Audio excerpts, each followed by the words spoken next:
xukuumadda madaxda qaranka tahay dhammaantoodba waxaan leeyahay saxaafadu assalaamu calaykum waraxmatullahi wabarakaatu salaanta walaal kadib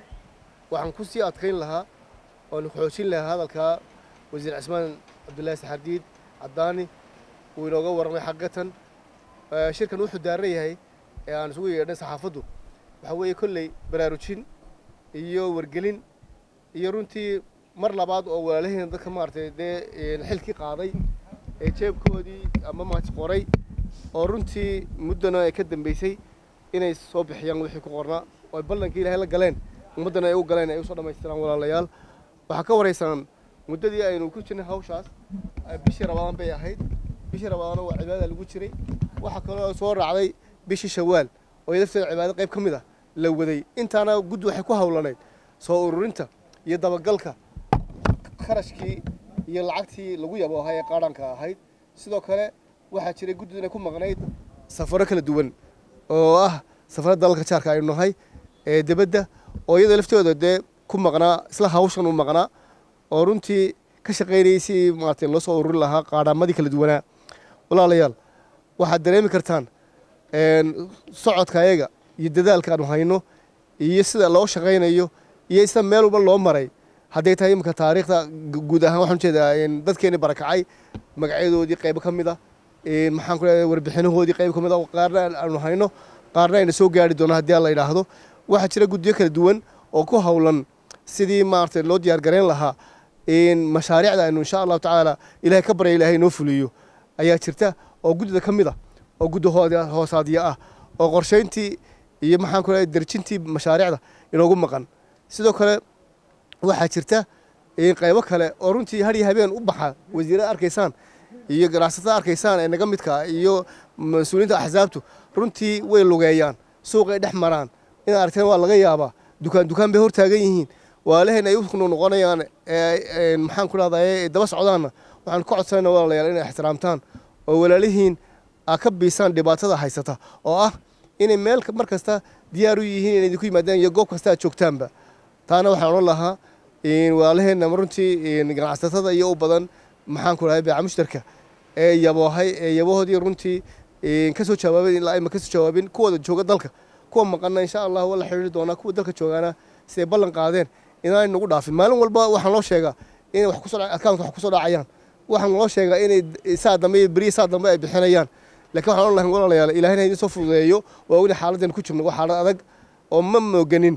waxaan ku jirnaa xaalad dhaqaaleenu iska bajicsan yahay laakiin waxa ballan qaadeen walaalayaal ilaahay baa subxaanahu ballan qaadeen ilaahay baa subxaanahu gacantiisa ay ku dhacaysaa waxna u noqon maysaane waxaan oran lahaa walaalayaal taana soo qadima oo soo dhaweeya mashaariicdu aynu ugu fusho oo aynu hawlgallo oo walaalaheena sugaya ee runtii baahan sida saxardiid sheegay in dadka xoolo ka baxeen de waxay u baahan yihiin la quudiyo waxay u baahan yihiin in maartay dib loo kabo waxay u baahan yihiin wixii ay u baahnaayeen dhammaanteen in u baahanahay in loo dhameystiro ilaahayna waxaan ka weydiisanaynaa subxaanahu wa tacaala inuu noo fududeeyo dadkana waxaan ka codsanaynaa in ilaahay subxaanahu wa tacaala ay ugu naxariistaan il naxariisana ku soo eegaan wixii ku qornaan ilaahay baa soo badayay ay bixiyaan wana baahsantihiin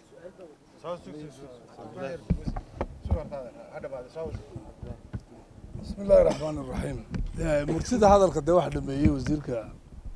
رفافين تي وزيرك وقافته ودميين أرين كونوا بعدي سوحوي أنا هالكم كواينا وحويا الدون كوانا قيب الناي عيب على الصاري دي بدأ إنت على جهلو جدها إنت على جهلو ضدنا هالكنا المناسبة دي حاجة كجاية بوهين هذا ماشي كعين دي العقد عصور شبان دي ماشي كعيننا magacyadoodan xaadirin doonaa cashaa dambe anoo xaadirinta kama cabsoodo waan xaadiriyaawun hebel intaasuu ballan qaaday ma keenin dadkaan u sheegaynaa haddii annagu ballanqaadka isagaa dhiibay leedna kuya anu gaar ahaan waxaan u sii xilsaarnaa dhinaca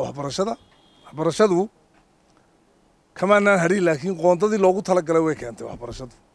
laakiin jaamacadaha way dhiman yihiin dhowr jaamacadood mooyaane way dhiman yihiin jaamacadahana waxaanu ku boorinayaa in qolo waliba ay keento 35 jaamacadood weeyaane xogaa aan 10 gaari baa bixiyay intii kale waan sugaynaa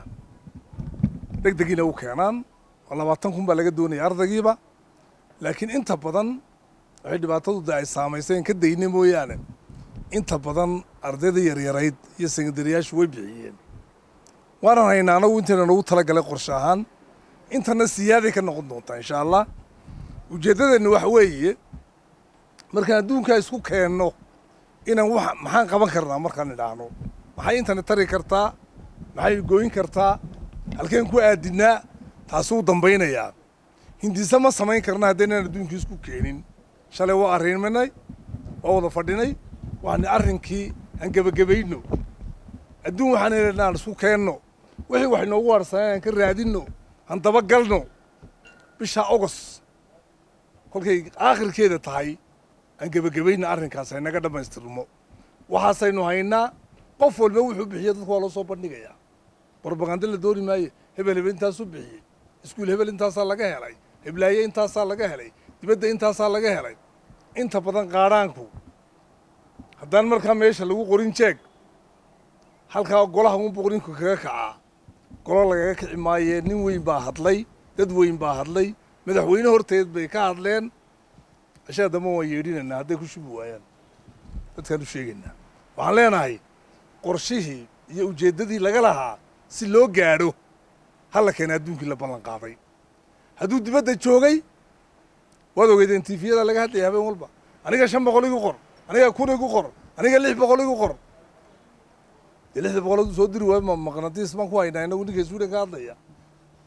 jeebkiisaan kaga soo qaadanaa huug kaalkan joogay noo dhow labadoon huug ku qabanaynaa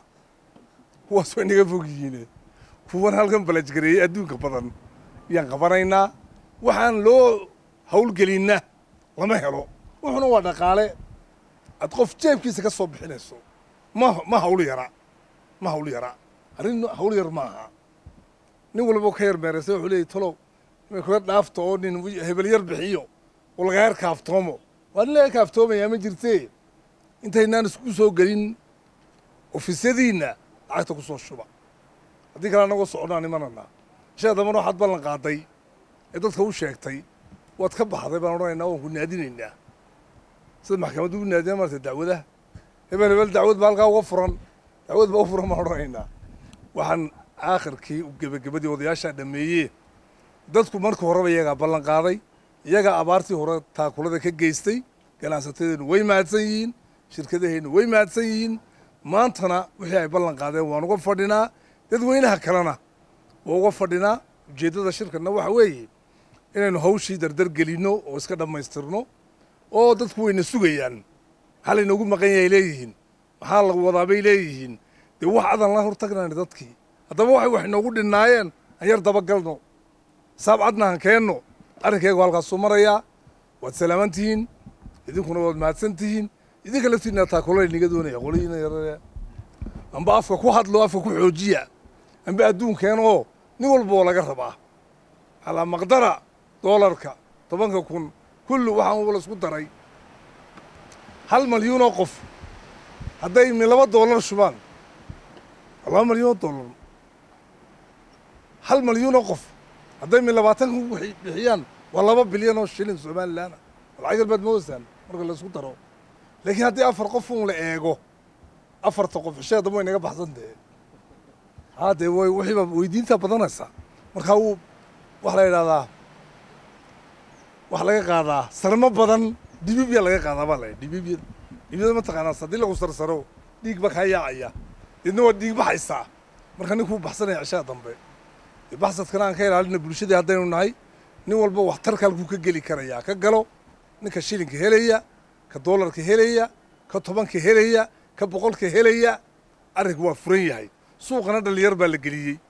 oo bakaaradii maraysa oo bacadlihii maraysa dee ha lagu shubo wixii aad bixisaa waa wax kaa khasaaraya maaha wax ajar aad ka helaysa weeyaan wax walaalka aad ku gargaaraysa weeyaan tacaawanuu markaan iscaawino ilaahayna uu caawinaya ilaahayna waxaan ka rajaynaynaa maxaad khayr qabta inuu inoo liso oo abaaraha iyo sawsawda ilaahay